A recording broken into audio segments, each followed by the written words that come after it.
Kita tahu Bang, Ruben Ya. Onsu kan sudah masuk Islam. Hmm. Oke. Nah, dia masuk Islam, kemudian dia kan punya istri. Sebelum bercerai ya, dia punya istri Ya. namanya Sarwenda. Dan dia punya anak angkat namanya Bertrand, betul? Betul.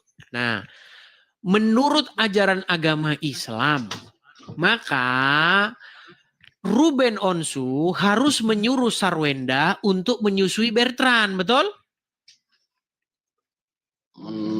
Aku baru dengar dari Baru dengar ya, Bang makanya Edis, pantesan ya. abang masih Islam. Jadi gini Bang, saya ceritakan. Hmm. Jadi dulu di zaman Muhammad, ada seorang wanita, istri daripada Abu Huzaifah. Nama wanita tersebut adalah Sahlah binti Suhail. Sahlah anaknya Suhail. Sahlah ini, maksudnya suaminya Sahlah ini, yaitu Abu Huzaifah, dia punya anak angkat, seperti Bertrand itu. Namanya adalah Salim. Ya. Nah, si Salim ini sudah berjanggut dia. Dia sudah berjanggut, sudah berkumis. Dia sudah laki-laki yang sudah dewasa.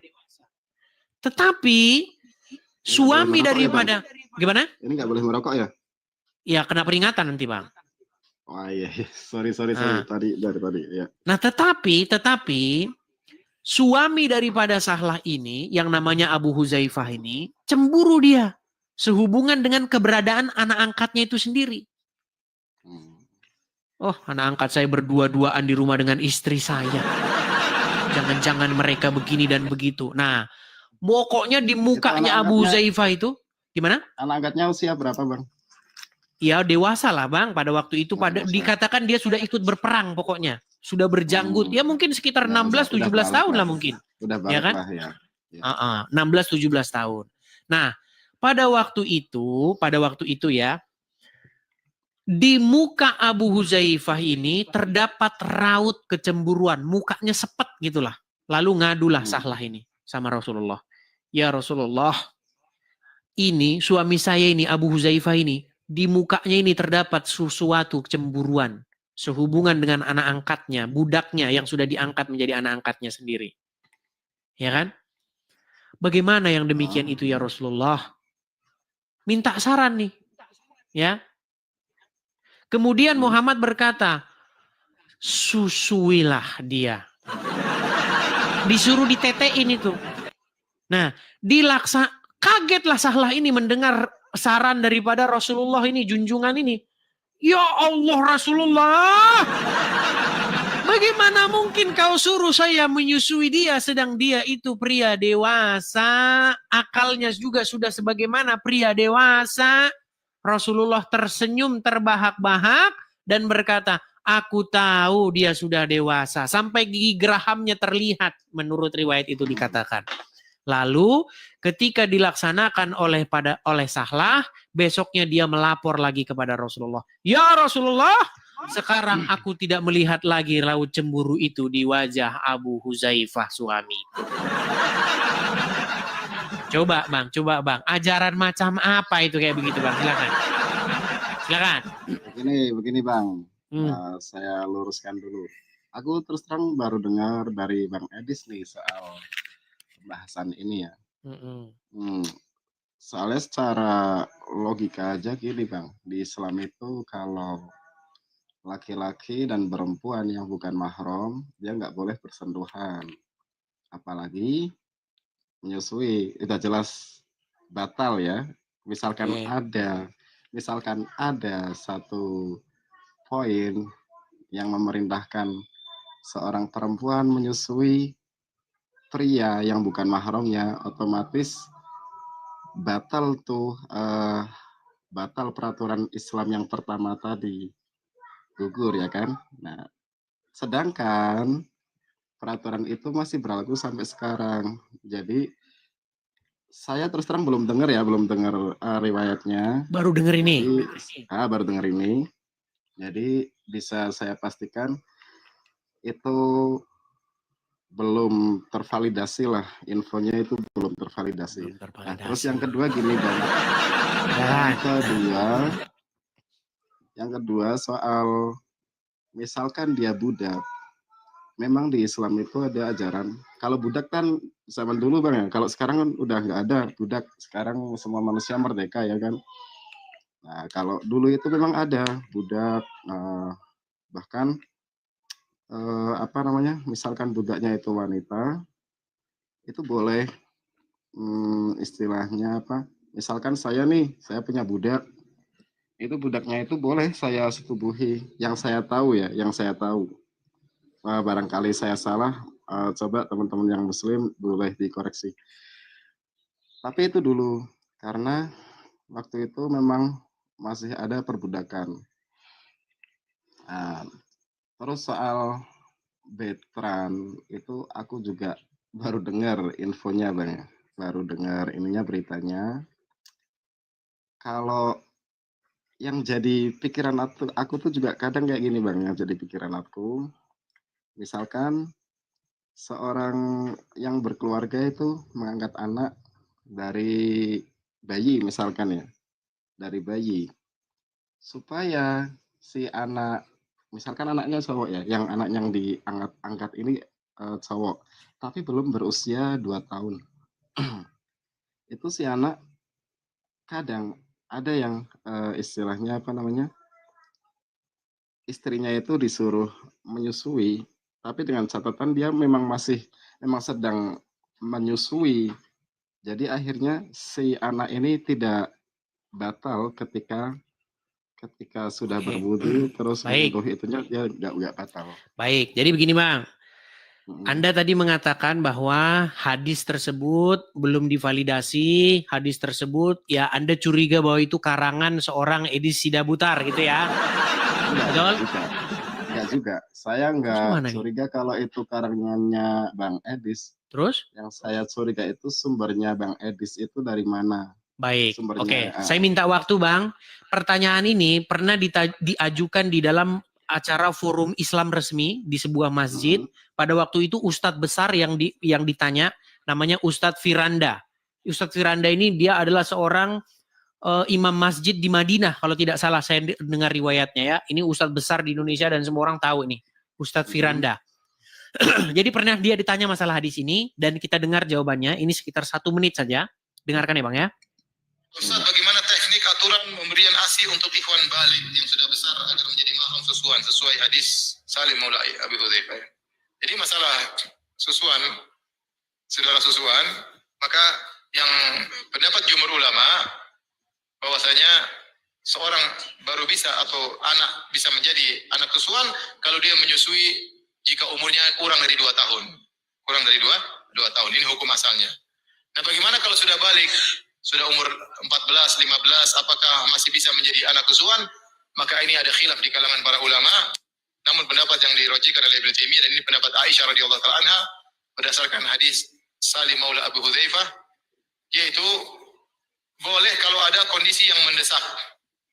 Kondisi yang mendesak misalnya seseorang mengangkat anak. Anak itu sudah lama tinggal dengan dia sehingga seakan-akan dia benar-benar orang tuanya. Ya. Maka dalam kondisi begini sang anak boleh menyusui meskipun dia sudah dewasa agar dia menjadi mahram. Nah. Betul? Gini Bang. Betul nggak? Sebentar Bang ya. Sebentar, saya tanya dulu. Hadis itu betul ada nggak? Saya baru dengar Bang, karena Iya, juga... makanya Bang, kalau Abang serius belajar agama Islam, pasti Abang akan meninggalkannya. Sebentar Bang, sebentar ya. Sebentar. Jadi maksud saya begini Bang, maksud saya begini. Kalau ada perempuan, ini sedikit Bang ya, ini kita masuk kepada satu kesimpulan. Kalau ada perempuan yang sudah dewasa, bahkan dia sudah punya suami, dia menyusui laki-laki yang sudah berumur 14 atau 15 tahun, udah balik lah, udah dewasa, udah berjanggut. Menurut Anda itu perbuatan mesum atau tidak? Seperti ini Bang ya, ini perlu kita perlu kita uraikan dulu. Jadi yang pertama tadi Abang dengar sendiri bahwa hukum asalnya itu ketika si anak berumur kurang dari 2 tahun. 2 tahun, oke. Nah, terus yang kedua, itu terdapat khilaf di antara para ulama. Khilaf itu artinya ya, yang khilaf itu ulama Bang, bukan Muhammad yang khilaf. Bang, gini, terdapat biar maksud saya perbedaan. begini Bang, saya ingin mengkontrol dialog ini biar kita tuh nggak ngelebar. Yang kilaf itu kan ulama Bang, sedangkan Muhammad dia tidak kilaf. Yang makanya terjadi seperti ini, Bang. memang, tenang dulu Bang, Seperti- tenang. Mm-mm. Bang, kalau masalah ulama bertengkar, ulama kilaf, ulama ini, bukan itu yang kita bahas. Yang kita bahas adalah bahwa pernah terjadi seorang wanita yang dewasa disuruh menyusui pria yang juga sudah dewasa. Padahal pria itu bukan suaminya, betul? Nah ya, makanya saya Oke, jelaskan sekarang dulu. Bang, sekarang. Kalau istri Anda menyusui laki-laki lain yang sudah berjanggut, kira-kira itu perbuatan mesum atau tidak? Ya, makanya saya jelaskan dulu. 1 menit, Bang. 1 menit ya. Silakan. Pertama itu terdapat khilaf di antara para ulama. Dan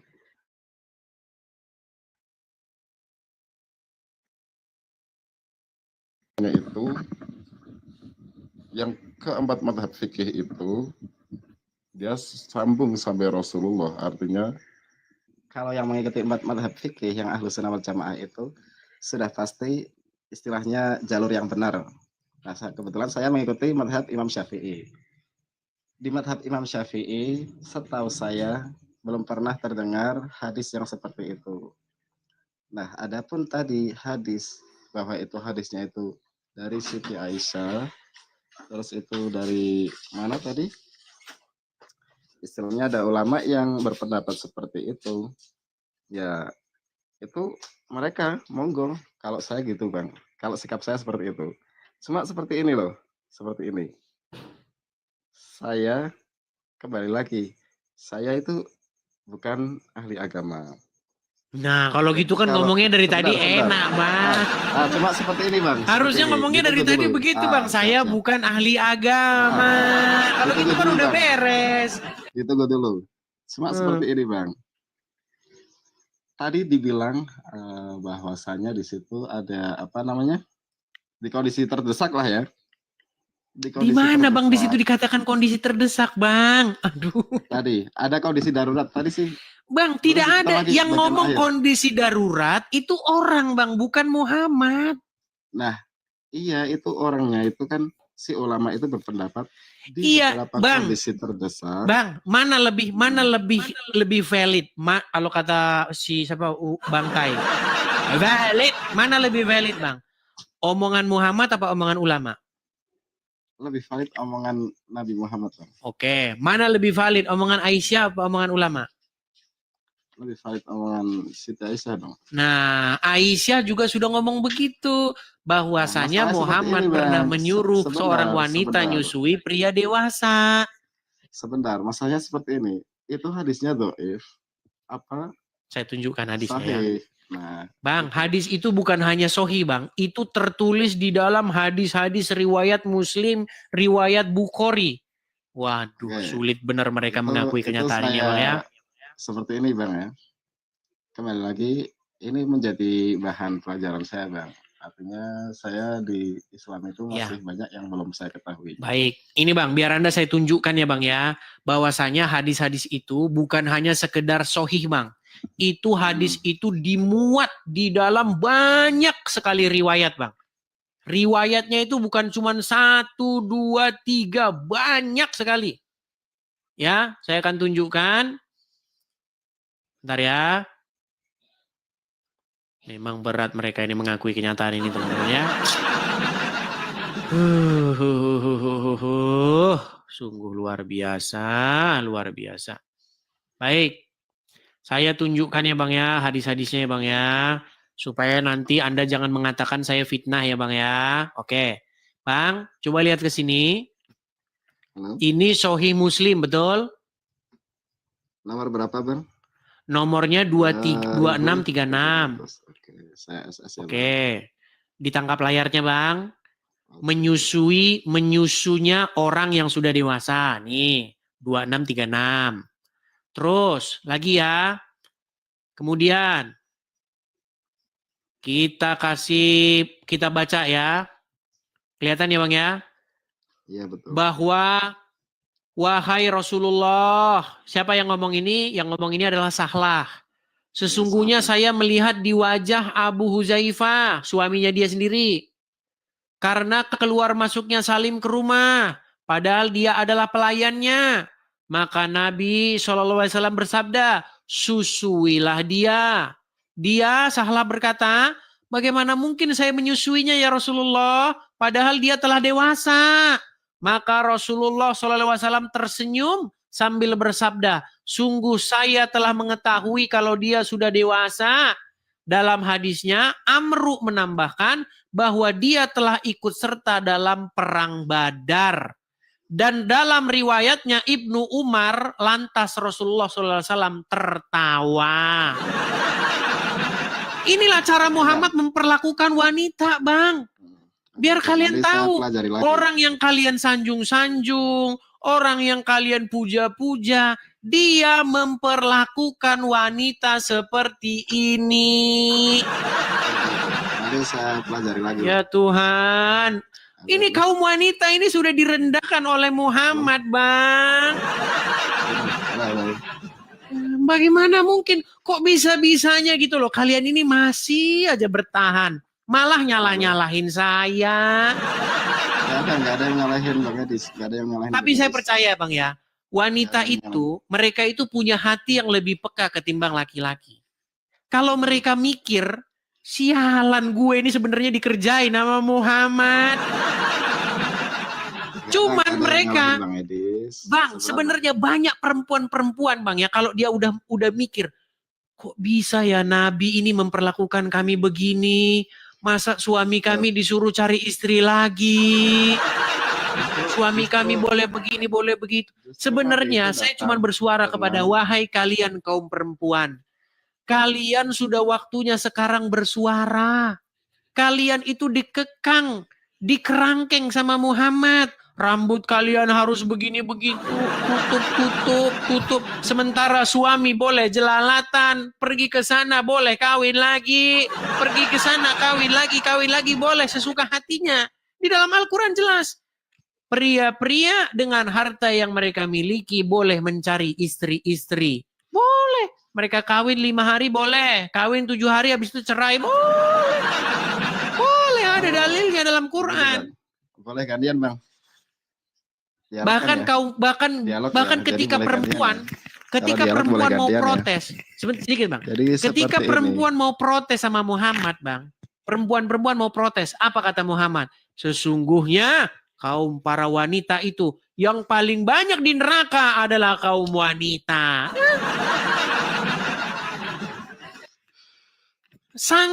Saking terpojoknya wanita, Bang, dibilang kebanyakan para penghuni neraka itu wanita. Silakan, Bang. Begini, kita koreksi dari tadi Bang Edis ya. Oke, kalau soal itu tadi hadis yang soal menyusui lelaki lain, pria yang bukan mahram. Coba nanti saya pelajari lagi. Kalau soal pria boleh poligami, itu memang diperbolehkan Bang. Itu memang diperbolehkan. Kawin dengan harta-harta yang mereka miliki boleh ya. Biar perempuan di sana kawin 3 hari, kawin 2 jam boleh ya. Ada syarat, enggak boleh itu. Boleh Bang, namanya nikah mut'ah. Aduh, dia belum tahu lagi.